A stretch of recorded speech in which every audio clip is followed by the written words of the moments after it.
Jack called for transport. We came to rest on a corner next to a modest restaurant specializing in hamburgers. Jack got out of the vehicle, walked into the restaurant. I followed him. We sat at a booth next to the window and both of us ordered a hamburger, milkshake and French fries. I still loved a good burger. I mentioned, "We need to go look at those Dyson spheres because I will think about them until we do." Jack replied, "They are remarkable feats of engineering for vacation vehicles, but let's go another time. I have something else in mind. If I could show you, I'd show you places immortals live outside a Sierra. They make the Dyson spheres look like outhouses." "Why can't I see them?" I asked. Jack provided a disheartening response. "Unfortunately, Jeff, there are places you cannot go, and things you cannot do. Certain places and people that are here and now are real no matter what time you are in. Others are only possibilities. If you saw the home of certain immortals, you could not go back.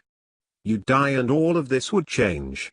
There are several things that would constitute a conflict with free will, and God would never allow that conflict. You are an anomaly. You're not supposed to be here, but God gave you a message, and I believe God wanted you to understand it. What better way to do that than to show you?" Then I asked, "Are you real?" "I am as real as you can get and so is everyone else. I am not sure how that works, but the rest of us are living those lives we'd be living, and have been for over 200 years, as if this were the actual future. If things go, based on the current possibilities, you will make many of the decisions you have already and Sierra will exist. With exception, you and I will never have this conversation and you will not have come to Sierra. It would have remained a powerful dream remembered by you only. If things go as planned, you will get the message out about your dream of heaven. I assume it will be in the form of a book. Here in Sierra, your family knows something has taken place, but they don't know the full extent of the situation. There are a few others in the same category as your family, like Bart and Dana and a few you haven't had contact with yet. I had to communicate bits of information to others so they won't freak out when they see you. Even for me, it is a complicated matter you being here. I can only imagine God could pull something like this off. All I can say, although immortal, it boggles my mind." That was a lot to comprehend. I sat there quietly eating my burger until I asked, "Can I go outside Sierra?" "No, Jeff. You can't go outside Sierra. I suspect we will have this conversation several times. Remember, this is only a potential future. If you saw something on the earth from the future, that would end your adventure here, and your story would end up incomplete. This is your perfect heaven, Jeff. God designed this place and time just for you. Others like you might have a different idea and expectation, a different dream.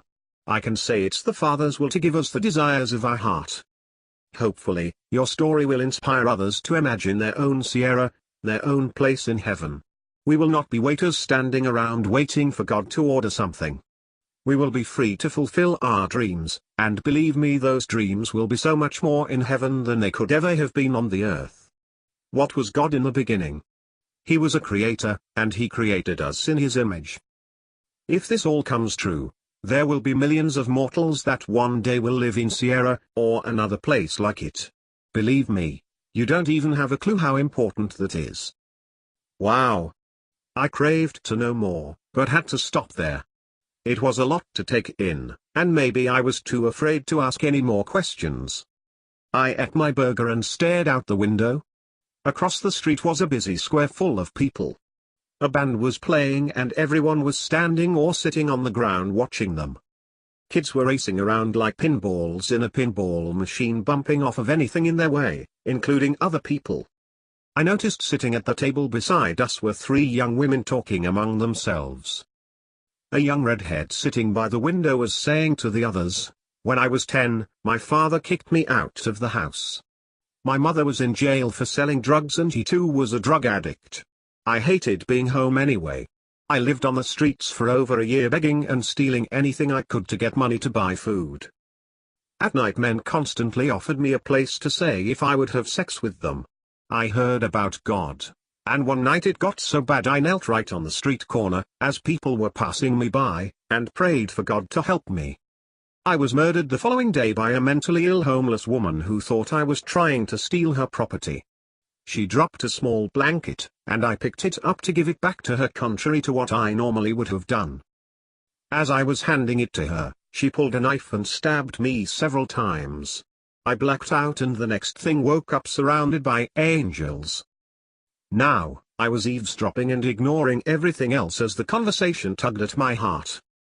The girl next to her said, "Yeah, I remember those days too, going through the landfill looking for food with my 2 sisters.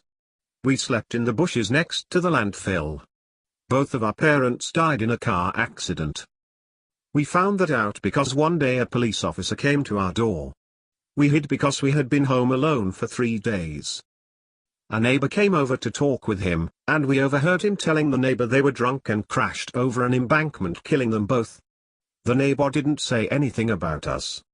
I wanted to shout to the police officer, but I was too afraid. That was the last we heard of them. We had no one else, no aunts or uncles, and our grandparents from both parents died years earlier. We lived in the house and survived as best we could until we had no food. One day while we were outside, a man in a suit came by and locked every door and window in the house. Because of that, we were too afraid to break in, too young to even consider doing so. I was only 6 and my sisters were 3 and 4 years old. We didn't know what to do and had no one to depend on or help us, no one knew us. While walking along the sidewalk, we met an old man who asked us if we had anything to eat. We didn't, so he walked us to a store and bought us bread, lunch meat, and a soda each. He told us when he didn't have money and gets hungry, he goes to the landfill for food. He told us stores throw away perfectly edible food right after the expiration date. We had no clue what he was talking about, but we understood what food was. He gave us good directions to the landfill, and we found it. We took up residence in the bushes beside the landfill, but didn't find as much food as we hoped. People came to throw stuff away every day. Others came looking for the food supermarkets threw away, but no one paid attention to us. We wanted to return to our house to see if anyone lived there. While on our way, we passed a girl out playing in her yard. We stopped to watch her when she came over to us. She was my age, and she could tell we were hungry. So, she ran into the house and came out with a plate of stale donuts. Everyone was having a hard time then. Those donuts, although hard and dry, were probably important to her family. We sat and talked for a while as we ate those old donuts, when out of the blue, she asked us if we knew Jesus. We didn't. So, she told us who he was. She told us we needed him as our savior. After a while, she prayed with us and we accepted Jesus as our savior. We didn't know what we were doing, but it didn't matter, we believed her because of her kindness towards us. We stayed in her front yard until she had to go in the house. It was too late to walk to our house, so we returned to the landfill. I looked over her way to see her looking at one of the other girls as she told her story, confident the other young lady was the girl in the front yard. She continued, "That night I and my sisters were crushed by a dump truck while we were asleep. I guess the driver didn't notice us and we didn't realize we were so close to the road. Briefly, there was a loud noise, then we woke up in a crowd of people. We were just thrilled to be together." Her story grabbed my attention. She turned, and I looked at her as she looked at me. It had only been a short period of time since I had seen her. I recognized that little girl's face, dirty, deathly thin, standing in the middle of a landfill with her sisters. How could I forget? "I remember you," I said. She replied, "I remember you too, fancy meeting you here after all this time.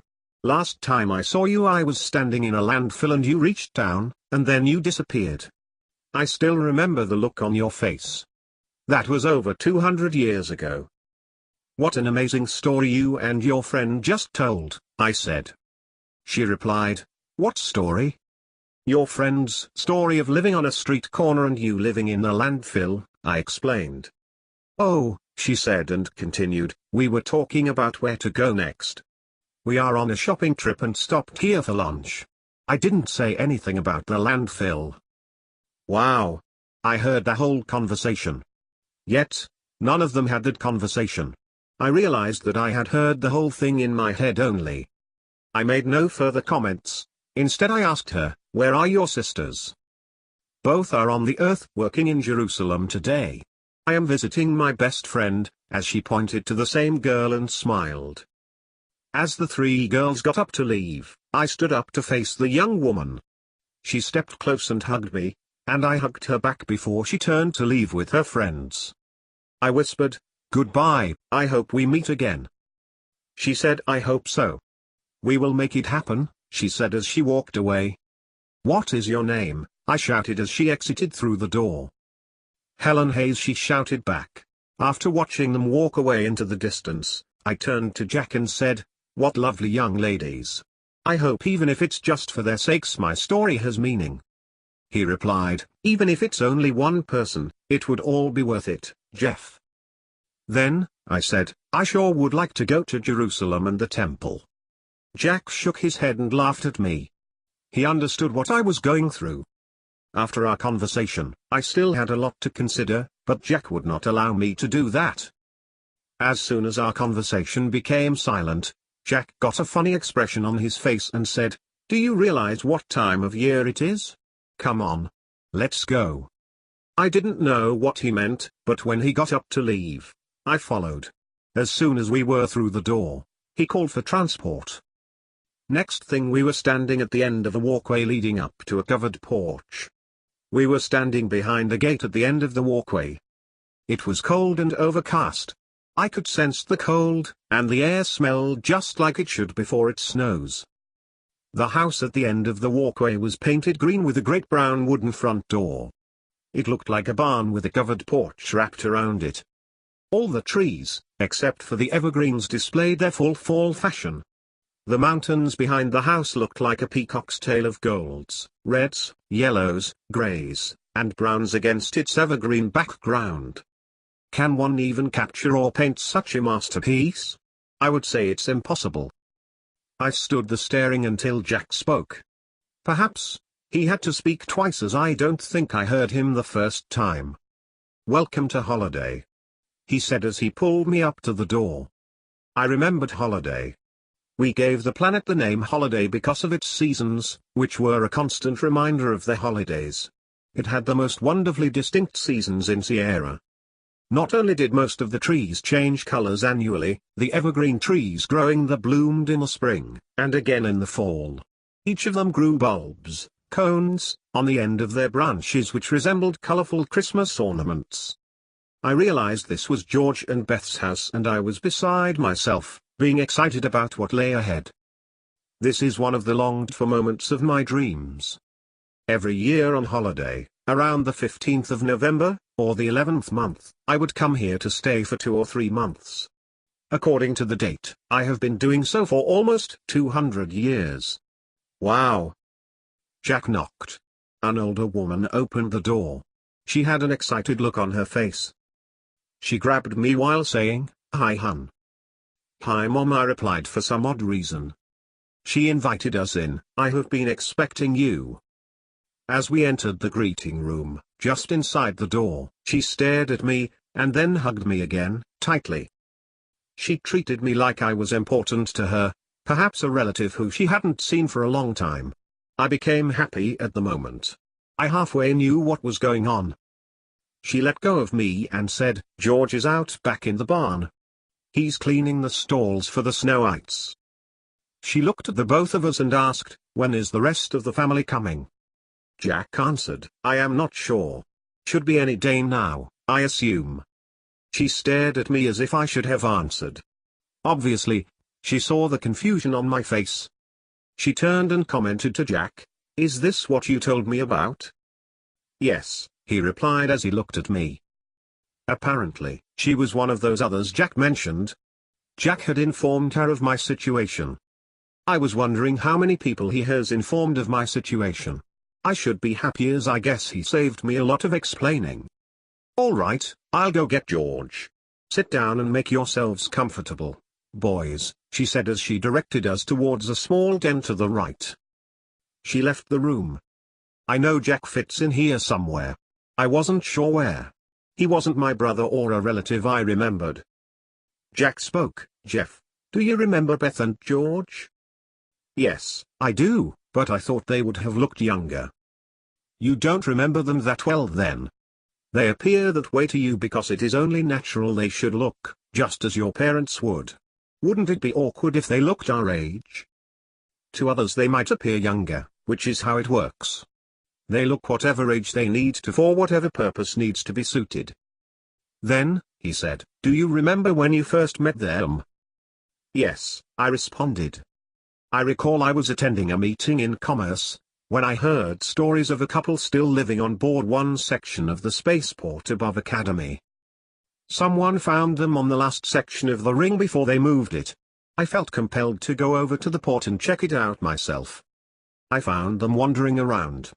Both had been the 3 months after the last group of families moved on to Academy. The workers dismantling the ring didn't have a clue what to do with them. Caleb, the watcher for Academy, told me concerning them. Unusual for me, I said I'd handle it as I assumed someone left them behind. When I found them, I asked if that were the case. George said that he didn't believe so. Without further inquiry and based on his answer, I assumed there had been a mess up on their orders. Being left by family members made little sense. A lot of the families brought other family members on the trip to help. It seemed clear no one would leave them behind. So I pressed.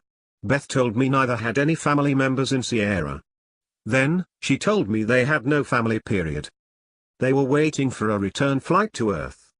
That return flight would never come as the stations were being dismantled and used for other purposes. Neither one knew nor understood that. Doubtless, I assumed we had kept Sierra's secret. I could have never imagined someone talked.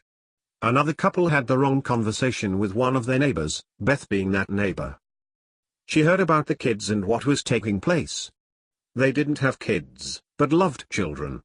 Well, she conveyed that pertinent information, she heard from the neighbor, to George.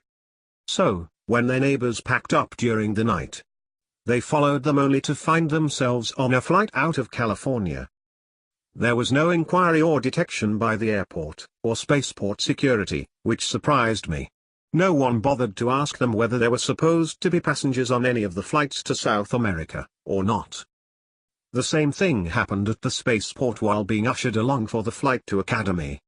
Once there, an apartment was given to them on the temporary space station ring without even so much as "Who are you?" The couple had been living on the last section of the station surrounding Academy for a while.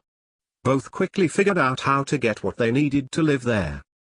Most of their days they spent wandering around different areas of the port until all the other sections were moved.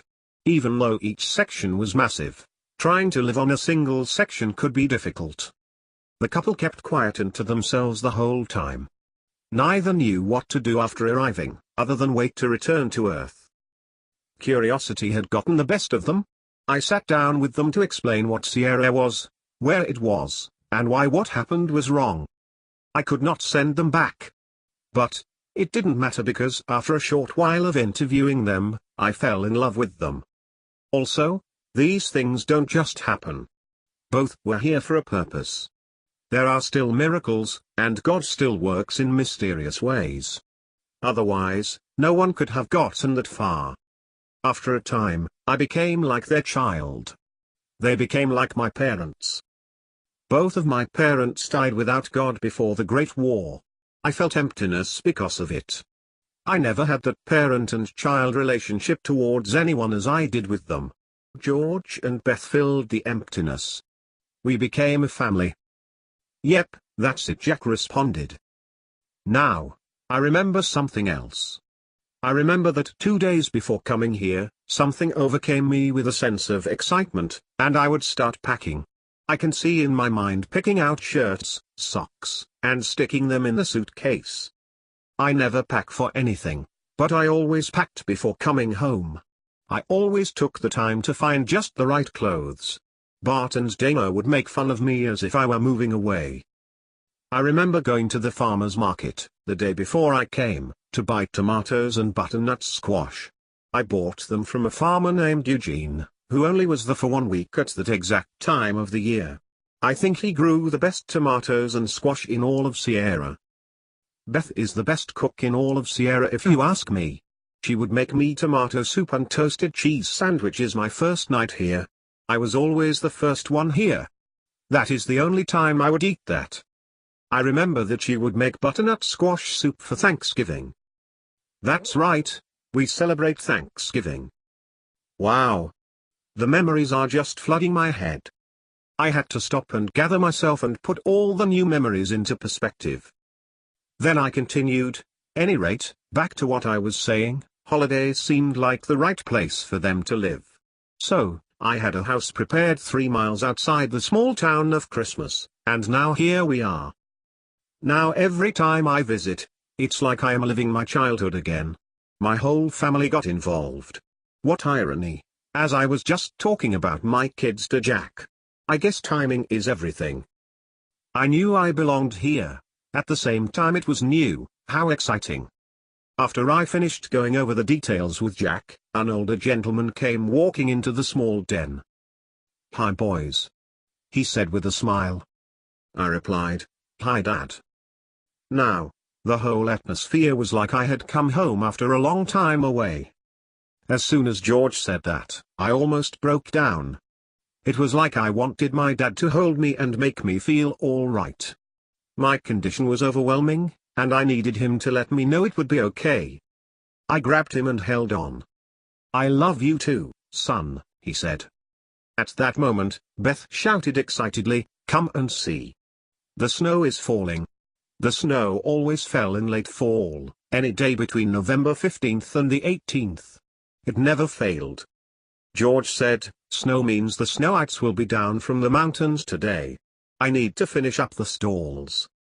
He looked at me, looked at Jack, and said, you know the horses always come down with the first snow.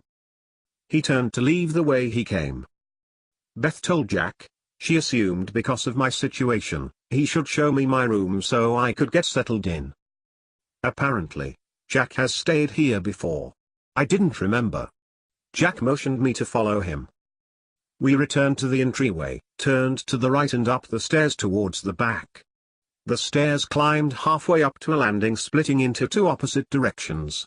On either side were long hallways with 5 doors on both sides, bedrooms. We took the stairs to the right. While walking down the hallway, Jack pointed to the second door on the right saying, there's your room. He continued 2 doors down and said as he pointed, this is mine. My door opens to a nice-sized bedroom with a king-size 4-poster bed in the middle of the wall to the left. To the right was a closet which took up most the wall. It ended at the door of the bath. The bath was huge with a nice tiled shower. A small table and chairs were set up for sitting near a window where I could see the snow falling fast and heavy outside. The room had the aroma of cedar. It made me comfortable. Jack walked in, over to the closet to open the doors. It was full of clothes, shoes, coats, and sweaters, funky-looking sweaters. He pointed to them and said as he grabbed them, these are mine. Afterward, he directed my attention to the rest of the clothes. Those are yours and will fit you nicely, he said as he left the room laughing. Don't you knock? I shouted. I became introspective at the moment, excited at seeing the room. Until now, I had only dreamed of it. It was so familiar, but so out of place at the same time. I walked over to the window to look out. The snow was coming down hard as it had already covered the ground. The house had a side yard with a small patch of 10 to 12-foot evergreens. I noticed they were now half white from the snow and in full bloom with many colored ornaments. Each looked so wintry, and holiday-like. On the other side of the yard was a stone half-round cul-de-sac with a high glowing lamppost in the middle. I couldn't imagine why it was there, but it was nice to look at with the snow lit up all around it. On the other side of the cul-de-sac was another house with a yard to this side. I could see 2 adults playing with several kids in the fresh fallen snow in their yard. They were magically lit up by the lamppost. I took a long shower and got dressed. After an hour, there came a knock on the door. Jack yelled, "Let's go downstairs, your family is here." Once downstairs, we were greeted by a mob of people. I was ecstatic to see my kids along with their kids. What caught my attention was Sophie. When I last saw her, she was only 9 years old. Now, here she was all grown up. My other kids were as I remembered them, and the grandkids were all grown up too. They were the last of my line. I was grateful that all of them got saved before the Great War. Sophie ran up to give me a bear hug. Another knock came at the door. Beth opened it to find 3 young women standing there. Once the young women walked in, I knew it was Jack's wife on Earth with his 2 daughters, followed by a dozen children. This was the first time I had seen Jack's wife Kerry or his daughters since I have come here. Even though I remembered nothing about Jack, oddly, I knew they had been married back on Earth. People who remained married on Earth when they died, or raptured, were no longer married, but had a special relationship with their earthly spouse. How weird I should remember such about Jack. Both of Jack's kids had adopted children right after the tribulation. So, both Diane and Barbara were each escorting half a dozen great-great-grandchildren. I thought perfect because this time of year was so wonderful for the children. I did recognize some of the faces of the kids, but none of their names. I wondered how that was possible. 2 of the older ones came up and hugged me, as did both Diane and Barbara, and I felt close to them. When the greetings were over, everyone left for their rooms to get settled in. Later, we met in the dining room to the left of the entryway. We all sat at a huge table. Beth brought out several pitchers of different drinks and hot chocolate, with a platter of homemade cookies of various kinds. We sat and talked, drank coffee, cocoa, and ate cookies into the evening. I learned more about myself, who I used to be in this world. Since everybody had a little knowledge of my situation before coming to Sierra. Everyone, except Jack, asked me several follow-up questions, what I remembered or not. Of course, they didn't know everything that was taking place and humored me. I explained, based on my dreams, I only had a sketchy idea of the other me and Sierra. Many of the details or memories filled in as time passed. We all wondered how long I'd be here. Each one had their opinion. At the right moment, George came in and said, "The Snowites are here. I have hooked them up to the sleds. Who wants to go into town?" George was always accommodating. Both he and Beth were a special people back in the day, always considered others before themselves. They survived the tribulation as part of a Christian commune in the forest along the Snake River, between Idaho and the Oregon Cascades. Both nearly starved to death several times, but God always came through for them. George was a rancher in eastern Oregon until the government forcibly took his livestock. What would they do against the government? Both went to live where no one could find them, especially should the government come looking for them. George created a nasty ruckus with the federal agents who took his livestock. They felt forced into hiding. So, they sought shelter with a Christian commune, living in the woods for over 5 years. George told me how one time he got into a wrestling match with a black bear. George could not have weighed over 170 pounds, dressed soaking wet. Because he was a rancher, he was unusually strong from all the hard work. The bear weighed at least 400 pounds, he'd say, as he gave a glance to Beth to see if she were listening. He came out of nowhere. I had no choice but to fight. So, I jumped on his back, like riding a bronco. I can break any horse. I kept riding while driving my hunting knife into his back. He threw me off and ran away. I did the natural thing. I took off running in the opposite direction. The next day a group of us went looking for him. We found him right outside his den. He was dead, and it made me sad, but he fed us for 2 weeks. Beth laughed at his stories. I wasn't sure if she was laughing because she knew he was exaggerating or she remembered with him. Either way, she loved him unconditionally. George and Beth Hansen met when George came storming out of a grocery store only to run Beth, holding her groceries, over. He kept staring at her, which annoyed her. She had many suitors because she was the prettiest girl in the small town of Ontario, Oregon. She stood 5'6" with short brown curly hair and emerald green eyes, and wouldn't have anything to do with George at first. He took 6 years of relentless persuasion to win her heart. So, We got on our warm coats. Beth gave me a blue heavy pea coat as she walked out the front door. At the end of the walkway were two sleds attached to two huge pure white Clydesdales. These horses spent most of their time up in the high mountains. Most of them were pure white and the size of a Clydesdale, being aptly named Snowites. The horses stayed up in the mountains until the first snow dropped in the valley, at which time they came down to the valley and stayed until spring. Most of the residents owned at least a couple. So, all the houses around the small town of Christmas had a barn with stalls set up for them. George had two Snowites. He released them at the end of winter, sending them back up into the mountains only to return with the next snowfall. We got in the sleds. Two of George's companions took us into town. After 2 miles down the road, Jack looked at me and said, "Welcome to Christmas, Jeff." I replied rhetorically, "Christmas, is it Christmas?" "Well, welcome to the town Christmas," he said as we came to a stop at a long hitching post. We got out and walked down a path towards the corner of a stone building or workshop.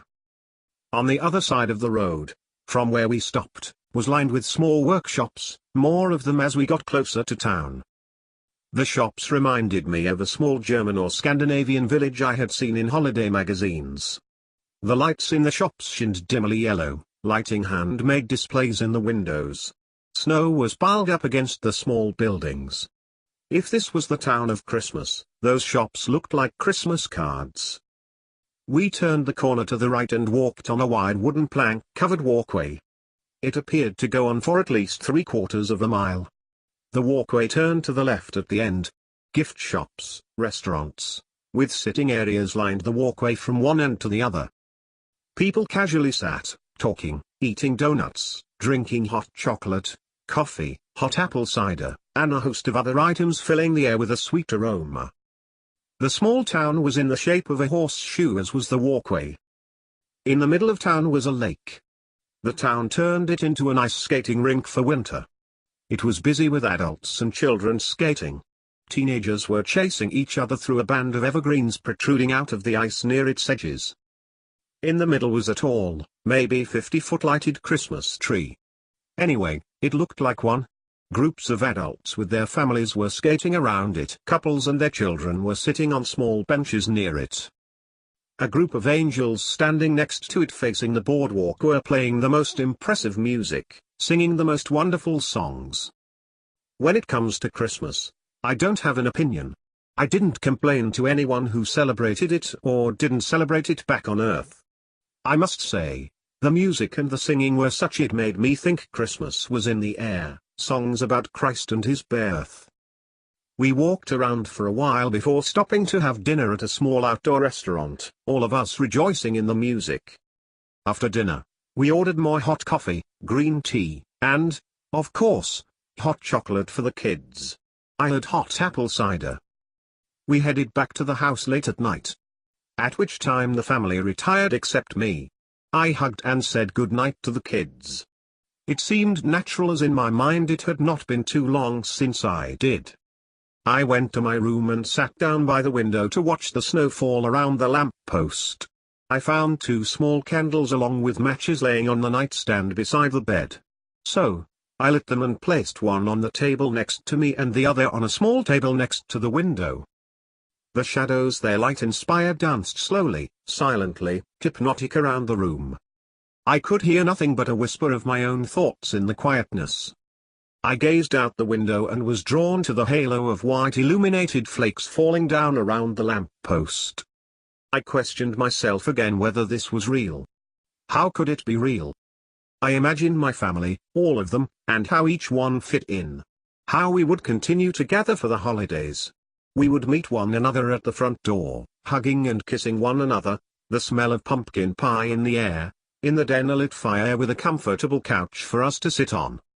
I could see the flicker of the light from the fireplace randomly exposing smiles from wide-eyed kids goofing off. I could never have imagined such an ideal way to live. A tear came to my eye.